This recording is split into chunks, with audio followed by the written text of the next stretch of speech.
welcome to the Birmingham Jewish Federation and the Jewish Community Relations Council. We're thrilled to have you here today. To be here. I can't believe I've never actually been in the building before. Well, you know, and I'm looking forward to seeing your building. Yes. I have not been in your building either, but we both kind of been, I'm new, and you were away for a while, right? For sure. So what were you doing before you were? Oh my gosh, before I came over to the Institute, I have a social impact firm called Think Rubik's, and we specialize in engagement strategy, storytelling, narrative, data collection, all those kinds of things across the country. All right. So we have an office in DC, which is where I've been for quite a long time before I moved back here. And then I'm also the founder of Woke Vote, which is a national nonprofit that organizes Black and brown voters around electoral politics and social justice issues. Well, big props to you, my friend. Thank you.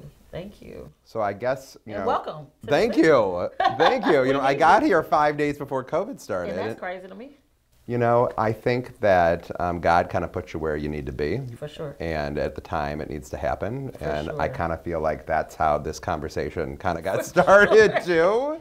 We both were like, so we're here. Right, here we are, and it's time for us to have a chat. Yes. I have to admit to you that not being from Birmingham, I had no context until I got down here. The deep history that the blacks and the Jews had together during the civil rights era and pre. I had only known what the current relationship was and how you and I had made a commitment to each other to try to grow it. So I have been doing my homework. Ooh. And I'm excited to see what was at with that BCRI. But I'm excited for you to be here today because in this building, although probably walls moved and carpet changed, the Jewish Community Relations Council was founded in 1962. Okay. And the reason that it was founded was to give Jews a unified voice during the civil rights movement so we could help our black brothers and sisters in Birmingham. And so this is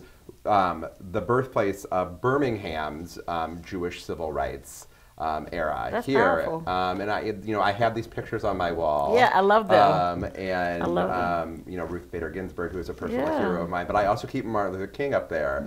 But that wasn't an accident, but it was kind of like a happy medium. Like when I started learning what was going on here and his relationship with Rabbi Grafman and everything that went on. And so I'm just thrilled that you're here. I'm thrilled we're going to be doing a talk together. Yeah, I think that one of the beautiful things about our relationship and even the relationships that you're uncovering is the work of uncovering, right? Oh, it's you know, we exist to make sure that not only our communities that we serve directly, but the external communities, that they understand the interconnectedness, the interdependence. Right. And the fact that there's a lot to learn from what happened, but there's a lot to, you know, to be excited about what can happen in the future and how we shape moving forward. So I think, you know, it's the time that we're in the country. This is the perfect time for us to be doing this, right? Because we need each other now more than ever. you know, it's so, yes, we do. We really do. Yes. You know, it's so interesting that you talk about uncovering. Yeah. When doing some of my research, I had been aware of the name Ullman here in Birmingham. Yeah. I was not aware that he was Jewish. Yeah. I had no idea that Samuel Ullman was Jewish. I had no idea the relationship that he had in getting blacks educated at the turn of the century. And that was, again, one of these happy discoveries. Yes. Because you hear a lot about the civil rights era, and you hear a lot about you know, the local heroes of that era, but you don't really hear, or I haven't heard, pre-civil rights what was going on, and this has been a really fun journey for me to uncover. You know, there was a space that we were in during the 50s, 40s, 50s, and 60s that we're not in right now. Right. And let's prayerfully hope that we never go back to that point. That both of our communities helped to shepherd us out of those spaces through hard work, collaboration, you know, putting their bodies on the line, their resources on the line, those kinds of things.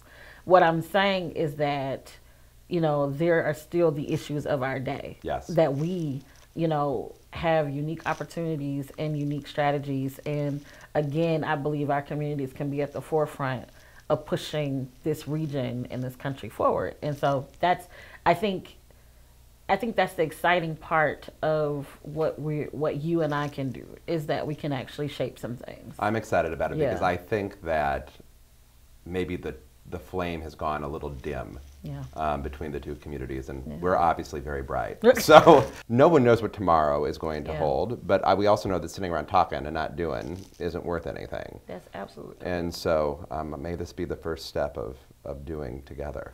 The first step of doing together. I love that. I really wanted to bring you to the Annie Miles Jewish Day School. Yes. This is a very special place for us in our Yes. community. I think I was talking with you earlier, I was telling you about a meme that I had seen today where it said that black and brown children have to be taught about racism in order to survive, and white children have to be taught about racism not to be a racist. And the reason why I say that here, first of all, I think it's powerful words to think about. But we are very proud of the civil rights curriculum that our upper school kids go through, Yes. And learning about the history here in Birmingham, and then of course going down to Selma, and it's served as a national model where other day schools will come to the area and go with our children on these civil rights walks and to learn all about it. But you know, I think that we both can agree that starting early is the only way to eradicate racism and prejudice. And while I know that our talks are fun and our discussions are going to be good, you know, being in a school and just being able to show you that, you know, we take it very seriously. And I think that I'm very proud of the work we're doing here. You should be. And I wanted you to see it in all its. You know, I really applaud you all for continuing this mission.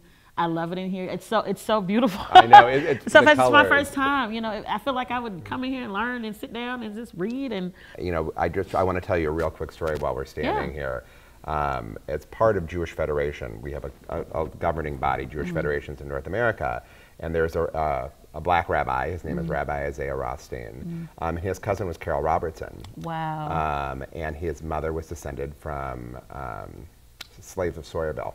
And I was able to bring him through the day school, and we went down to the 16th Street Church, and it is powerful, but it's also interesting. I don't know many Jews of color, and to get a perspective of someone who is now a Chabad rabbi who is descended from slaves in Alabama, who is tied to the 16th Street bombing.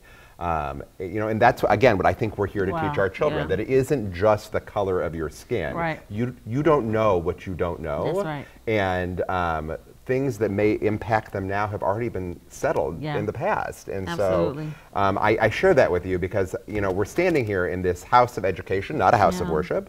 And there's so much more educating that needs to be done, and I'm real happy to be doing it with you. I love that story. It is always an honor to bring people into the Institute. I love the fact that we don't call ourselves a museum, that our founders thought, you know, this isn't a museum. It isn't a place where people just come and observe what happened, right? They really wanted a space where people come, absolutely be immersed in what happened, but they have steps to move forward. And things have a way to think about what are the ways we can change material conditions for our communities moving forward. So the Institute really is a living, breathing experiment. So I'm really excited to see, you know, being not from Birmingham, I've only admired this from a distance, and you know, during COVID wasn't able to come in, but yay for today. I know. You know, so the Institute was built in 1992. It was commissioned by the first black mayor, Mayor Richard Arrington. They really felt, what's wonderful about the Institute is that it was a group of diverse individuals who came together to do it. So you had Odessa Wofolk, who took the lead on the project, but you also had Bob Corley and other members of the community who came together. And the thought was they didn't want to lose the unique history that was Birmingham specific as it relates to the civil rights movement, right? Because the civil rights movement was happening all over the country and really got the attention of the world. But there were some unique things and unique leaders from Birmingham specifically that the mayor thought we can't lose this rich legacy that we have. But there was conflict in the community around whether or not a space like this was actually needed or necessary, because while the 16th Street Baptist Church was already there in St. Paul and some of the other iconic spaces, or you know, the 4th Avenue Business District that we sit in the A.G. Gaston Hotel was crumbling, but it was, you know, it's still there. This wasn't considered yet the civil rights district as it is now. And so now we're sitting in what is considered the civil rights district, and it includes the Civil Rights Institute, We're rebuilding the A.G. Gaston Hotel, the 16th Street Baptist Church, Kelly Ingram Park. If you go down 4th Avenue Business District, and it's also now a Smithsonian affiliate, right? And it's also been deemed a national landmark by up under the Obama administration. So now we have, so from that sort of first idea that they had in 1988, actually, here we are in 2021 seeing not just that idea having come all the way alive, but seeing how it's moving and how it's generating moving forward. I think it's so amazing that you found a group of individuals that wanted to own the history, right? You know, I come from born and bred in Omaha, where they have erased all traces of redlining, right? And so it never really existed. You know, spent my formative years in Chicago, where you can see segregation still alive and well. And here, you're taking something that is such a touchy subject and making it so accessible. And I really am so excited for you. What you now in this position and what's going to be, what has been in the past and what will be in the future. I will say I have seen pictures of the donor wall, and I am proud to say that there are many in the Jewish community that contributed. From the very beginning. And I think that just goes to show what we've been saying all along, that the relationship, it's collective, and it just needs to be dusted off a little bit. Just a little bit, remind people who we are, what we've done together, and how we can move forward. You and I are both secular leaders. And for many, many years, this was handled by the religious communities. And it excites me that we both have been given the opportunity as secular leaders to kind of approach this in a new way for the future. So thank you for having me. I really appreciate it. They're not going to know what to do with us, but it's okay. Shine bright. So, you know, I think one of the things that's important when we're in here is that we're not, you know, trying to cover up the brutality and what happened during that time, right? In fact, embracing it by acknowledging that it happened is critical, because to not do that would be erasure. Our conversation and our continued conversations is what's going to help us to not live in a space where we don't feel like we can have those conversations and talk about those tragedies, but also from that something grew, right? We were able to do something. So, you know, standing here looking at that tank, you know, they say that people learn from history, but I don't know that anyone did. I mean, this is just 20 years, not even after the Holocaust, where they were using tanks and railroad cars to deport Jews and gassing them in cold water. And as Americans, you would think that we can do better. To see this was in the 1960s, but also to tell you that last year in 2020, in Minneapolis, when I went to go and protest what was going on for George Floyd, they brought the tanks out on us then. This was last year. And gas. And I was gassed in 2020. In America. In America. Trying to advocate for a more just system, trying to say this was a person who didn't have to die. And so you're right. You know, you would imagine that we would be past some of the same tactics.